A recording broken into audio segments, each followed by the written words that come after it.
My fiancé cheated with 2 women, so I use our engagement party to reveal everything to his family. I've been with him for 3 years now. We planned on getting married when our lives settled down.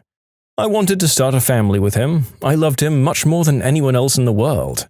I've sacrificed so much for him, moved away from my home, turned down jobs so I could stay with him, and stood by his side as he started to go back to school.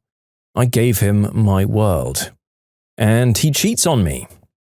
I found out over a month ago. The scumbag got cocky, and I found out he was cheating on me with 2 different women. One is a teacher's assistant at the university, and the other is his best friend's girlfriend. I'm livid. I'm writing this story choking back venom. I loved him so much, he was my world, but now he'll be the world I burn to nothing but ash. I pay for everything since he's quit his job last year to go to school. I was more than happy to help him. I make enough to support us both. The only upside is the student loans are in his name with no connection to me. It'll hurt to push the scumbag out to sea, but I will survive. I've held out for a month, enough time to create what I call the day his world burns. Tomorrow we're hosting a party. I arranged for his family to come, but my family will sadly not be able to make it. I've packed everything valuable already, and the suitcase is in the back of my car. My brother will come to the event tomorrow to take the car that he uses, that's in my name, that the dirtbag drives to my parents' house. The joint account, which is all the money anyway, is already empty. The event will be great, and he thinks it's for us to announce our engagement to his family. What will happen in reality is I will announce my departure from his life. I've already taken a job out of state, and I've lined up a new place to live. I'll start by telling everyone what he's into, the screenshots of him asking his friend's girlfriend to pee on him, and the many other fantasies his degenerate mind came up with, they'll all be passed around. I'll hand him the notice to vacate as we've already broken our lease. We need to be out by the end of the month. I will then end by informing him I've already reported he was sleeping with the teacher's assistant for one of his classes the previous semester to the university, and that I'm sad I won't see the fallout from that. His friend also has a message for him that I'll deliver, informing him that his friend group never wants to see him again as well. And with that, I will leave, not looking back. I'll set his life on fire and walk away. Okay, here's my update from later. They say that hubris is the downfall of man. Yesterday, I planned to ruin his life in front of his entire family. I worked for a month to create the scenario that would cut him the deepest. I'd patiently waited for the chance to storm out of his world in a blaze of glory. And then I hit the front page of Reddit. I realized that I'd screwed up when he wasn't answering my texts and not showing up hours after he told me he'd be home. I'd hoped it was a happy accident, literally a car killing him before I had the chance, but no. I don't know how many men in the world are currently cheating on their soon-to-be fiancé with their best friend's girlfriend and a teacher's assistant. However, the one who mattered in my plan found my Reddit post. I called his mother and found out that he had run home to his parents. He told them we had a fight and that we were probably through. I was, and still am, livid at myself. His mother asked me what had happened as he left out a few details. So I decided to tell her that he was cheating on me with a teacher's assistant and his friend's girlfriend. I soon heard shouting before she hung up. I texted my ex that he had until morning to return my frickin' car before I reported it stolen, and sent the screenshots of all his texts to his parents and siblings. My car was sitting in my driveway when I woke up. I contemplated sending the screenshots anyway, but his mother sent me a heartfelt text yesterday, apologizing for her son's actions, and I feel they deserve to be spared from his degenerate preferences. I and my father will be moving all of my stuff today, and I won't be coming back after that.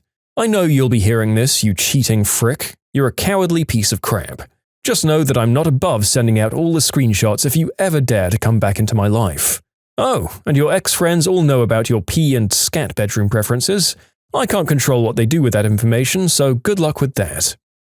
Well, to be honest, I can't say that I'm too disappointed that you weren't able to host your revenge party.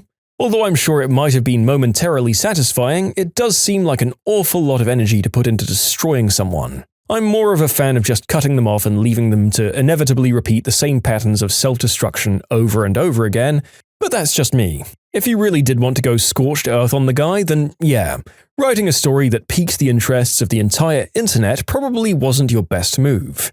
For future brutal revenge plots, you might want to write a post-mortem after you've set your cunning plan in motion. And it could have been worse. He could have made some sort of counterplot to ruin your sweet, sweet revenge, or people could have stopped you mid-presentation. There were honestly so many moving parts that could have gone wrong, so you can still count yourself lucky here, I think.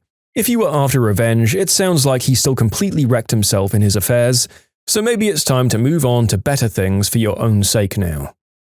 Revenge of the construction workers. I'm a teacher, and when I was younger, I'd take summer jobs to supplement my income. One summer, I worked for a bricklayer named Jerry and heard an amazing story. I worked for Jerry in the mid-90s, so the story either happened in the early 90s or in the 80s. Here goes. The setting for the story was a community of small rural towns which had only one brick contractor between them. Jerry began his career as a bricklayer working for this contractor, who was a real jerk. Jerk and Jerk's son, an adult working the business with his father, would bully, belittle, and humiliate all of their employees on a regular basis. No work was ever good enough, and employees were told they weren't worth what they were paid. Not only did Jerk mistreat his employees, but he was equally rude to other subcontractors and to the general contractors who hired him. Since he was the only bricklayer in the community, there was nothing anyone could do about it. Needless to say, the turnover rate for the brick business was very high. The only person that stuck with Jerk and company was Jerry. Jerry told me that his father had instilled a self-confidence in him that Jerry could do anything he set his mind to do, and that he shouldn't evaluate himself according to what others said, but rather by facts. Although Jerry was belittled by Jerk and Son, as were all other employees, Jerry was becoming a very good bricklayer. Jerry knew he was good. Jerk knew Jerry was good, but Jerk didn't know that Jerry knew he was good. Not only was Jerry a good bricklayer, he was very respectful to the boss who disrespected him. Jerk thought that Jerry was a naive pushover who was buying his head games. That would prove to be a huge mistake on his part. One day, Jerry was doing an exceptionally good job of laying bricks. Not only was his craftsmanship amazing, he was laying bricks at a high rate of speed so that he was making his boss lots of money. Of course, Jerk and Son were belittling his work as though he was doing the very opposite. This scenario was being observed by the general contractor of the project. After work that day, the general contractor asked Jerry to stay behind so he could talk to him. General contractor hated working with the jerk, as did every other construction worker in the community. General contractor told Jerry that he'd heard Jerk and Son belittling him, and told him that he disagreed with everything Jerk was saying. He asked Jerry if he'd ever considered going into business for himself. Jerry said that he'd like to do that someday, and general contractor then said he'd loan Jerry the money to buy a mixer, which was the most expensive part of equipment needed to start a brick business. Jerry would indeed start said business. The only hitch was that Jerry would need to pay for the mixer whenever he could, and he'd subcontract under the general contractor. Jerry agreed to those terms and prepared to begin his new venture. Jerry respectfully told Jerk and Son his plans and gave his notice. The two mocked Jerry ruthlessly and laughed him to scorn. Jerk told Jerry, "You'll be back in 2 months begging to return to your job. You'll never make it as a subcontractor." 2 months later, rather than collapsing as Jerk predicted, Jerry was still in business and going strong. 1 year later, Jerry's business was booming, and a drunk Jerk showed up at Jerry's house and begged him to come back to work with Jerk and Son. "Jerry, you're the best employee I ever had." Jerry replied, "Why didn't you ever tell me that when I was working for you?" The Jerk couldn't answer the question, and Jerry obviously didn't accept the offer for employment. 2 years after beginning his entrepreneurial adventure, Jerry heard that Jerk and Son went out of business. Jerry said that he never intended to harm Jerk and Son when he accepted general contractor's offer. He said that, looking back on things, he realized he'd become Jerk's greatest nightmare. I can't say that general contractor intended no harm in his actions, though. I thought the most amazing thing about the story was how Jerry maintained his self-esteem in spite of all the ridicule. I also gained a respect for Jerry's father, who instilled an unshakable self-confidence in Jerry. Update: I contacted Jerry today after 20 years to let him know how highly you thought of him. He reminded me that his father was wheelchair-bound and accomplished so much in spite of his handicap. It was his father's overcoming huge obstacles that made Jerk's words seem to be such a minor obstacle to overcome. Hey, great job, Jerry. Just goes to show that if you're a good worker and maintain a good attitude in some lines of work, it can get noticed and pay dividends. I wish I could say the same for most office and corporate jobs, but that's another story. I like that as far as we know, Jerry didn't even set out attempting to ruin the people who'd treated him like garbage for so long. He was just there, doing his best and being nice to people who, just like the protagonist in a bad rom-com, realized that the solution to their problem had been pleasantly minding his own business under their nose the whole time. Complacency really is the worst enemy of a lot of businesses. The fact that Jerk and Son used the fact that they had a monopoly on bricklaying to treat their workers and clients like crap was ultimately their downfall. Learn from this, people. Be kind to your staff and polite to those whose money you take. Otherwise, a rival business run by one of your former workers might pop up and take all the clients that you've infuriated over the years. If you like Am I the Jerk, you're probably going to love Am I the Genius. Check it out, linked below. Also, go to amithejerk.com/submit if you would like to submit your own stories. Crocs just fired my husband for reporting a co-worker who said he used to beat down on gay men. The co-worker still works there. My husband was just fired from the Crocs distribution center in Dayton, Ohio. If you're under the impression that Crocs cares at all about minorities, you're wrong. Last week, my husband reported a co-worker for multiple transphobic, misogynistic, racist, and homophobic comments. These included complaining about having to stand in line to clock out behind a group of women in headscarves, referring to them as towel heads, complaining that he had to work with women in general. I know we need people, but why did it have to be a girl? Telling someone that back in his day, he used to trick these queer bags into going to a party, drive them into an open field, and kick the crap out of them. When talking about a trans man he worked with, she's got a rack, she uses the girl's bathroom, she's a girl. The supervisor he complains to went straight to the guy that made the comments and outright told him my husband was the one who complained about him. The co-worker didn't deny any of these comments. He explicitly told my husband, "I don't remember saying that, but I probably did. I say a lot of dumb crap here." He did, however, stay late after his shift, wait for my husband in the parking lot, and follow him around in his truck, while shouting at him, which my husband reported to HR. HR told him the next day, "Well, those comments were a while ago. There's nothing we can do about it now, and he didn't actually do anything in the parking lot, so if you don't like working with him, you should think about finding a new job." Multiple employees reported this co-worker. Crocs chose to do nothing about it. Today, my husband was fired. He was told a co-worker overheard him muttering under your breath that you would hurt people if you ever got in trouble or were let go because people needed to be hurt, and that women impede your work and you don't like working with them. Never in a million fricking years would my husband ever say something like that. Who even does that? Who just walks around muttering crazy crap under their breath? Nobody does that. Crocs knows this is bullcrap and they have no proof he ever said anything as insane as they're saying. They fired him anyway. If you're a woman or gay or trans, Dayton Crocs will definitely hire you, but they do not give two craps about providing a safe work environment for you. The guy that said he used to beat the crap out of gay men, he still works there. For some bizarre reason, Crocs is choosing to protect the man that admitted to making all of those disgusting comments, and firing anyone that complains.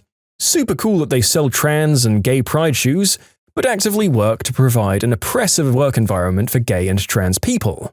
If you work at Crocs and you've ever thought about going to HR or calling their ethics line, don't bother. That line exists so that they know who to fire. From now, we're down to my income alone, which after taxes and my terrible health insurance is about $1,500 a month, for two people with a mortgage to pay and mouths to feed. Thanks, Crocs. But hey, at least instead of cash bonuses after record shipping numbers, you offered overcooked hot dogs and undercooked burgers and got angry when people complained. Hey, big crappy corporations are doing what they do best, using pride to sell more stuff and not really giving a crap about related issues apart from that. I just hope the author is able to go to some sort of lawyer about this, as the reasons for the firing sound suspicious as all heck. They'll literally tell the garbage fire of a co-worker who lodged the complaint against him, and then do nothing when he full-on verbally attacks someone. It sounds like the HR of the store is doing everything they can to keep this crappy dude employed there, and I can't for the life of me figure out why. I wonder what the file on him says, and whether it records the fact that he straight up admitted to saying all these things. Surely some sort of lawsuit might get you some damages out of these garbage people. Do better, Crocs. Taking the work news to the news. It was a while ago when I was working in a community-based organization. We provided end-of-the-line shelter for people and did rights advocacy in a medium town of about 100,000 people. The salary was low, but okay, and most employees were there because they believed in what we did. The main problem was the manager. She didn't act accordingly to the set of values the organization was based on. She was grossly overpaid compared to employees, took everything personally, made sure you were cut off from the administrators, and created an atmosphere where people feared retribution. We were unionized, but after a few months I realized no one was ever filing complaints, even for trivial matters, because they feared she was going to lash back at them. Turns out she had done it to a few people in the past. Once I figured I wasn't going to stay here much longer, I decided to sign all the complaints I could. According to the union, I could sign anything I witnessed, even if I wasn't the target, and I figured I'd see them to the end and leave. That way, administrators couldn't claim not knowing, and there was a chance for my colleague to have a better work environment. So of course, the next few months were a living hell. She picked on me regularly. Still, most people sided with me, at least privately, with most of them fearing she'd do the same treatment to them if they declared it publicly. One morning, she calls a staff meeting and explains that a large amount of complaints have been filed in the last months. She looks at me while she says this, and the cost to settle them or pay the lawyers to fight them might bankrupt the organization, and everyone is thus at risk of losing their jobs soon. Insert ominous music.